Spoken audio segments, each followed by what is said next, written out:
Hello and welcome to PBS Training's Day 5. This is the PBS Intensive. My name is Stephanie Benson. Today we'll be going over teaching appropriate alternatives, different schedules of reinforcement, talking about generalization and maintenance, as well as self-management. So we're going to start off by talking about teaching appropriate alternatives. One of the key interventions in positive behavior support is to teach a person a new communication or social skills that will replace challenging behavior with an appropriate alternative response. In some situations, a person will need to learn new social skills in order for challenging behavior to be replaced. There are a number of well-known teaching strategies that are used as a part of an intervention for teaching new skills. Sometimes an individual knows how to use appropriate social and communication strategies, but is choosing not to engage in these behaviors because it is more efficient or easier to engage in the challenging behavior than it is to engage in the appropriate communicative alternative, or reinforcement is provided more readily for the challenging behavior than for the communicative alternative. The way in which an intervention is implemented will be organized based on the existing strengths and needs of an individual. Whether an individual is learning new skills or learning to use existing communication skills, it is important to make sure that the new appropriate social or communication skill is more efficient and more effective for the individual to achieve the outcomes he or she seeks compared to the outcomes associated with challenging behavior. For instance, an individual may become verbally aggressive towards staff in order to gain access to her favorite spot at the dinner table. This individual has learned over time that being verbally aggressive is the quickest and easiest way in which to obtain the seat, rather than using an appropriate communicative alternative to ask for her seat. When identifying a new communicative alternative to teach, it is important to make sure that the new behavior serves the same function as the challenging behavior that you're trying to replace. Remember our 6 main functions of behavior: to obtain staff attention or to obtain other attention, to escape attention, staff or other, to escape a tangible like a task demand or to obtain a tangible like a favorite item, and to obtain or escape sensory stimulation like loud noises or uncomfortable clothing. The new communicative alternative needs to be more efficient and more effective than the challenging behavior. If the new behavior we teach the individual to use makes it so that the reinforcement occurs faster, requires less effort, and is more valuable than that which the challenging behavior produces, then the individual is more likely to use the new skill rather than the previous challenging behavior. In the beginning, whenever the individual asks for her favorite seat at the dinner table using an appropriate social request, the seat must be immediately available to her. If the individual is verbally aggressive towards staff, the seat is not available, so that over time the individual learns that asking appropriately for the seat is a more effective way to get what she wants or needs. This may mean that the team purchases multiple chairs or ensures that only the individual supported gets to sit in that particular chair, to make sure that during communication training the chair can be made immediately available, or to avoid taking a chair away from another individual in an unfair manner. Previously, we talked about how to write operational definitions for challenging behavior, but now we want to change our focus and learn to write an operational definition of the appropriate behavior that we want to see instead of the challenging behavior. When we write this operational definition, we want it to be objective and unambiguous so that anyone could observe this behavior. We also want to include examples and non-examples of that appropriate behavior. Identifying examples and non-examples also gives you a great starting point from which to model and role-play those behaviors.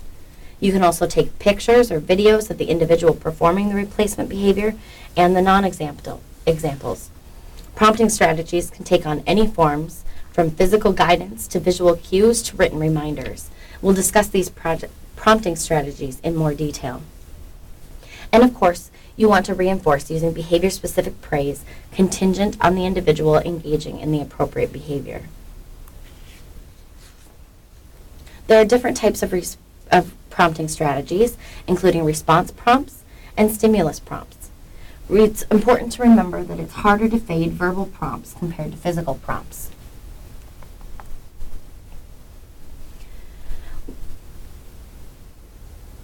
Here's another example of different types of prompts. So we might have verbal prompts such as say dog or hey, why don't we go and put on our shoes? A gestural prompt such as pointing to that untied shoes. We might model, so demonstrating how to put toothpaste on a toothbrush or how to tie our shoes. We might use a partial physical prompt, which is a light touch to the hand or to the back of the elbow, or a full physical prompt, which is hand-over-hand redirection, where we guide the spoon into the individual's mouth, or we guide their hands through tying their shoes. Least to most prompting means that you start with the least intrusive prompt as appropriate for the individual that is being supported, and increase the supportive prompt you provide as necessary. For example, you might start by first using a written prompt to take the garbage out to the bin. If that prompt is not followed, then the prompt might increase to a verbal reminder. Hey, remember, we need to take out the garbage tonight. If that prompt isn't followed, the next step might involve a light physical prompt. The idea is that the sequence of prompt becomes progressively more intrusive until the desired response is completed. In contrast, most to least prompt hierarchy start with the most supportive prompts, such as full physical guidance first, and then fades out that prompt. Again, the key is to remember to fade out that prompt as quickly as possible to avoid prompt dependency. So which one is better?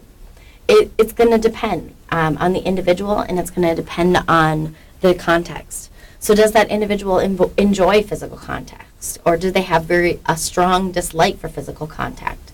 How important is it for the teaching opportunity to go quickly? If it's important for them to learn quickly, a most to least it would be more effective.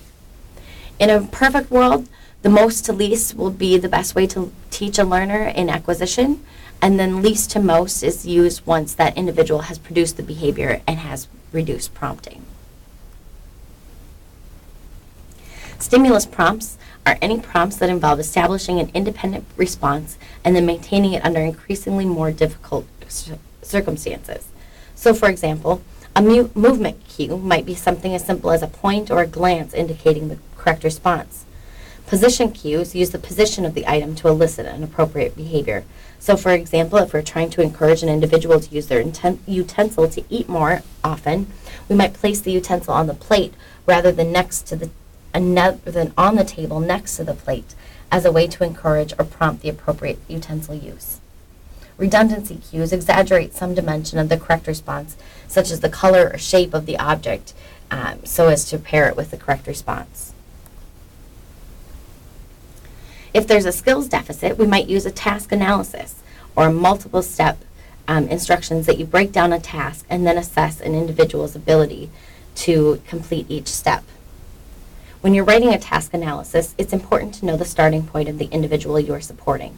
For instance, if you are teaching the skill of brushing teeth, it's important to know if the individual has the fine motor skills to open a screw cap off the tube of toothpaste, or if this is a skill that needs to be taught, or if this is a skill that needs an accommodation, such as using a flip cap style toothpaste top instead.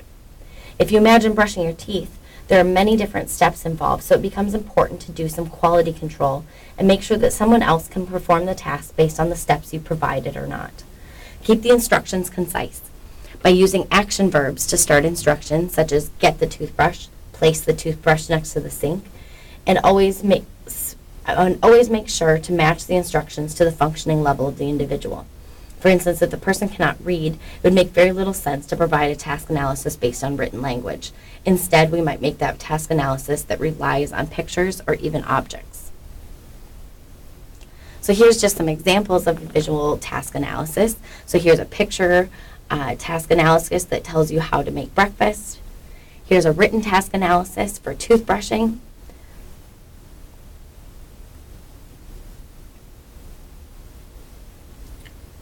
Chaining can be a great way to teach a task analysis. There are two types of chaining. There's forward chaining and backward chaining. The main difference between the two is where in the sequence you begin teaching, at the beginning or at the end of the sequence. For example, forward chaining of the toothbrushing example would involve starting at the point of picking up the toothbrush from the toothbrush holder, while backward chaining would start by teaching and mastering putting the toothbrush away in the toothbrush holder first. The way to teach the chain is through shaping. Shaping involves reinforcing successive approximations of an appropriate alternative behavior until the desired behavior is reached. In our toothbrushing example, we might shape the behavior of brushing teeth by first accepting the behavior of touching the toothbrush to the teeth, and then slowly increasing the amount of time and the quality of the brushing we require before that step of the task analysis is considered complete and then reinforced. Tolerance for a delay is an intervention strategy used once the initial interventions for replacing challenging behavior have been implemented. Over time, the team may begin teaching an individual to tolerate waiting for their preferred seat so that a more natural social interaction can occur.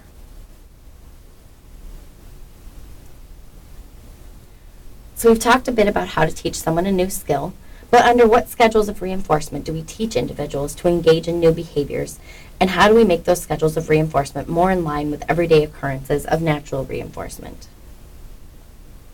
When we first start teaching an individual a new skill, we want to use a continuous schedule of reinforcement, or CRF, where each appropriate response that the individual engages in will produce or result in reinforcement. One problem with using continuous schedules of reinforcement is that they are difficult to maintain over time. It also increases the likelihood of satiation, or the likelihood that the individual will no longer want the reinforcer because they've had enough of it or no longer desire it. Another limitation to a CRF schedule is that it may teach individuals to expect reinforcement for following directions all the time. Another type of reinforcement schedule is intermittent schedules of reinforcement. Intermittent reinforcement provides reinforcement for varying numbers of correct responses. Unlike continuous reinforcement schedules, intermittent reinforcement schedules are more resistant to extinction and decrease the likelihood of satiation. There are also ratio, interval, and response duration schedules of reinforcement. This 2x2 matrix provides a great way to remember the different types of reinforcement schedules. You have fixed or variable, and ratio and interval. A fixed ratio schedule of reinforcement reinforces every set of number of responses. A CRF schedule is a fixed ratio schedule. Another example of a fixed ratio schedule is buy 10, get the 11th free coffee punch card that I use at the Dunn Brothers on campus. Another type of fixed schedule is a fixed interval schedule of reinforcement. Using this type of schedule of reinforcement, reinforcement occurs after a set period of time has passed. For example, the Goodwill has a 50% off yellow ticket items on Wednesday. This would be an example of a fixed interval schedule of reinforcement. Variable schedules of reinforcement provide reinforcement after an unpredictable number of responses or for a period of time. Variable ratio schedules of reinforcement occur after a variable number of responses, and a variable interval occurs after a variable amount of time. These schedules are much less susceptible to extinction and satiation than fixed schedules of reinforcement.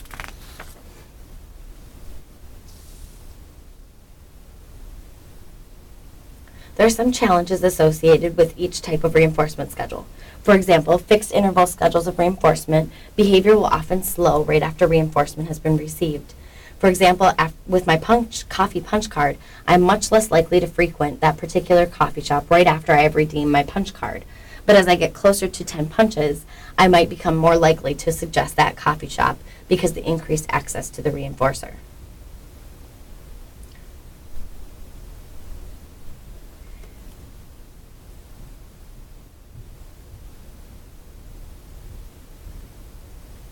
Reinforcement systems should be temporary, kind of. The reason I say kind of is because, as we've discussed before, reinforcement is a naturally occurring phenomenon that exists. It's a matter of arranging the environment in ways that take advantage of naturally occurring sources of reinforcement to maintain the behavior that we want to see. Thinning is the process of gradually reducing reinforcement until the reinforcement occurs less often or contingent upon greater amounts of appropriate behavior. So if you start by using a continuous schedule of reinforcement, you will want to skin the schedule to a variable schedule of reinforcement, and if possible, fade to naturally occurring reinforcement over time. Sometimes when we try to thin schedules, we do so too quickly, which results in ratio strain. When ratio strain occurs, the challenging behavior will often recover or begin to emerge again instead of the appropriate alternative. If this starts to happen, it's important to return to the reinforcement schedule that was previously successful and come up with a plan to fade reinforcement a little less quickly. As we thin schedules of reinforcement, it's important to begin to discuss generalization and maintenance of those appropriate behaviors. While it is important to teach new behavior, unless we can make those behavior changes last, we may just be wasting our time. Think about it. If we teach someone to wash their hands after using the toilet at home, but they don't wash their hands after using the toilet in a public restaurant or at work or really anywhere else, Is this really a very useful skill? In the same token, if we teach someone to dress themselves in the presence of a specific staff member, but the individual cannot dress themselves after being prompted by anyone else, again, is this a super useful skill, especially with the staff turnover that we tend to experience? Generalization refers to behavior being observed in all the relevant environments. For example, with the toileting example, we want to make sure that the individual has a skill in all relevant environments, which would be any bathroom, regardless of the building or the layout of the bathroom. Maintenance refers to when you observe the skill or desired behavior across time, so making the behavior change permanent. There are 3 primary ways to demonstrate generalization: across time, across settings, or across behaviors. We will go into each of these with more detail.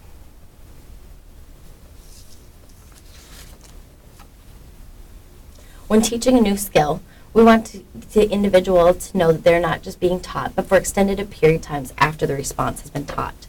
You don't want to be reteaching the individual the same skill over and over again, so maintenance or generalization of the response over time is very important. For example, if you teach an individual to tap someone on the shoulder to gain attention instead of hitting or yelling, you might want the person to continue to tap for attention across days or months, not just when they're being taught at home.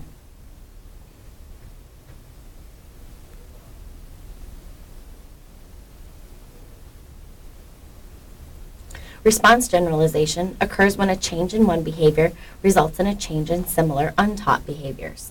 For example, an individual learns to use a picture card to request help, but then also begins raising their hand to request help. These 2 behaviors are similar, but we only taught the individual to raise the picture card. The 2 behaviors are similar in that both behaviors require the person to raise their arm to request assistance, but in one situation the person raises the card, but one day maybe the card wasn't available and the person raised their arm and was reinforced for this new generalized response. In 1977, Stokes and Baer wrote a seminal article describing techniques for generalization. There are 8 different techniques that we'll describe in more detail. Sequential modification, plans for generalization across settings. So we'll implement an intervention or instruction taught in one setting and the new setting in which the behavior is desired. So, for example, we might list all the forms of target behaviors that need to be changed, and then list all the settings or situations in which that target behavior could occur. We might introduce to natural maintaining contingencies. So we want to teach skills that have a natural reinforcing consequences. The individual should behave appropriately for the same reason that motivates others. So we want to teach them over time that getting approval and being successful are things that we want to work for. We might teach functional skills, skills that help people in everyday living.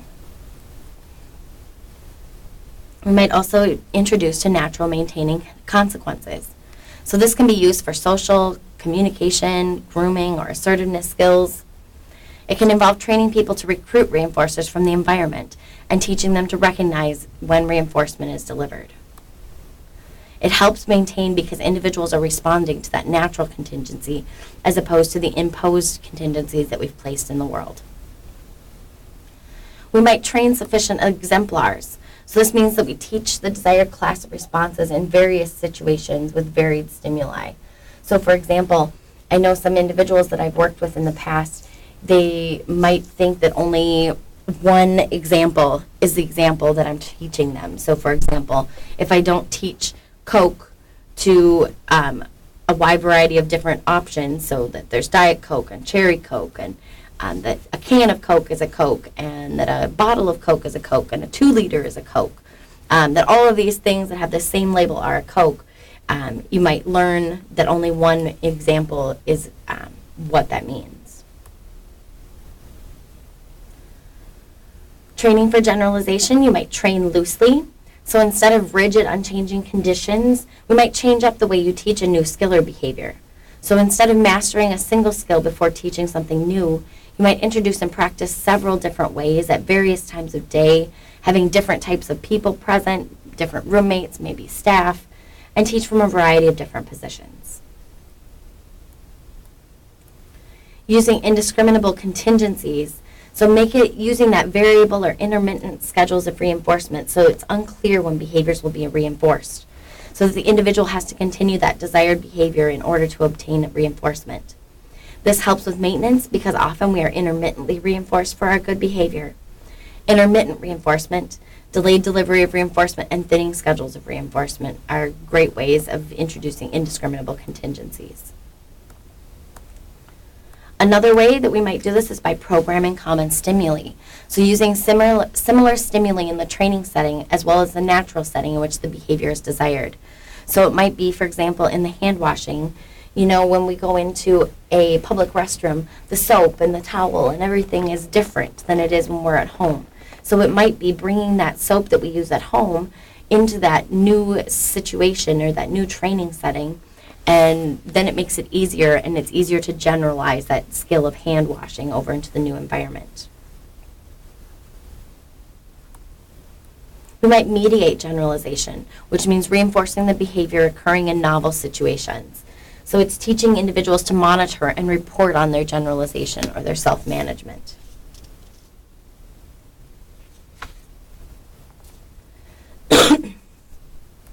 And then we train to generalize. So teaching individuals about generalization. If they fail to generalize to a new or similar environment, teaching them what that generalization would look like and ask for it in that new environment. Finally, we're going to discuss self-management. Self-management places the responsibility for change on the individual. It helps the individual become aware of his or her behavior. Grandma might call it self-control. And it teaches individual independence. Self-monitoring interventions typically require an individual to self-observe his or her own behavior and self-record whether or not he or she was engaging in that target behavior. Self-observation is the act of observing one's own behavior. Self-recording is recording the observation one made about his or her own behavior. Goal setting, an intervention usually entailing having the individual create behavior targets known as goals. Self-evaluation, this is where interventions are characteristically involve teaching an individual to assess his or her own behavior against a standard.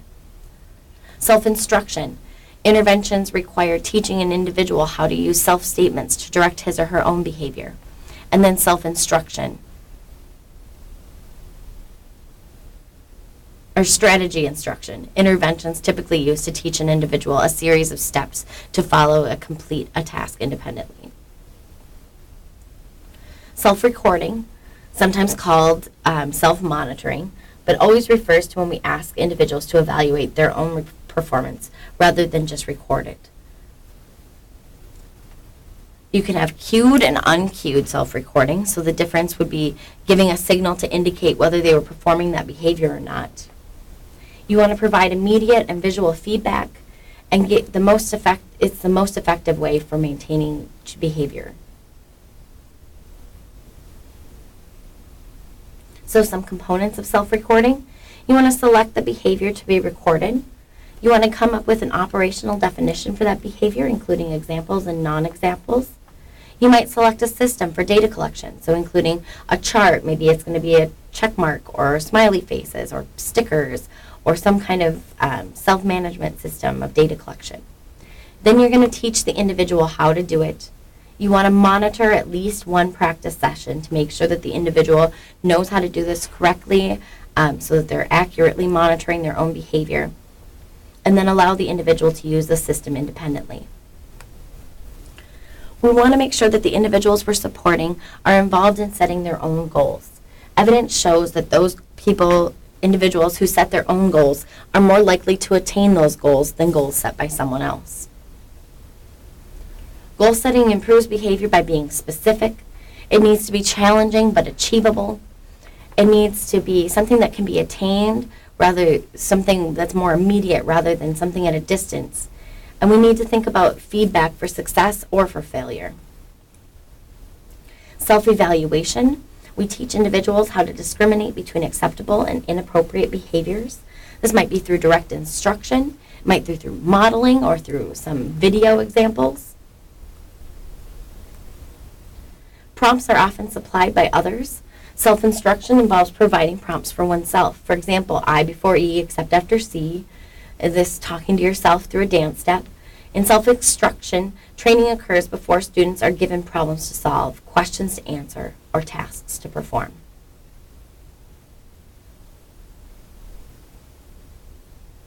So just some steps to self-instruction. You might have another person model or perform a task while talking out loud to himself.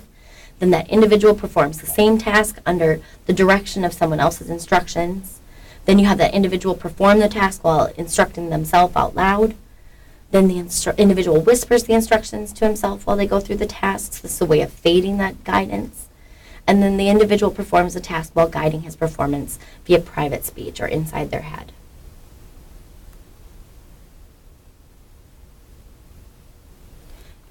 Thank you for your attention and for following day 5 of the PBS intensive trainings. Thank you.